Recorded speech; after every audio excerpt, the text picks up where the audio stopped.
Welcome to the Genius Factory. Enjoy the video. In this video, I will show how to make canned corn better only way. Drain and rinse the corn, then sauté it gently in butter until some kernels brown. Add minced garlic or shallots and deglaze the pan with a splash of lemon juice or broth for brightness. Finish with salt, pepper, and fresh herbs to lift the canned flavor, and taste as you go to balance seasoning and texture. Warm, simple additions transform canned corn into something that feels homemade and thoughtful. Start by melting butter and toasting a pinch of cumin or smoked paprika to wake up the kernels. Stir in a touch of honey or maple for a rounded sweetness, then finish with a squeeze of citrus and fresh herbs.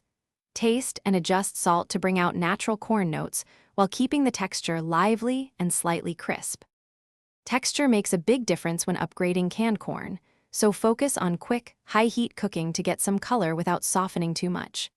After draining, pat the corn dry and let it sit in a hot pan to develop a few brown bits.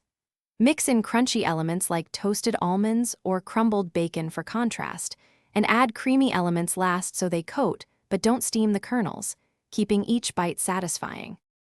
Thanks for watching. If you found this helpful, don't forget to like and subscribe.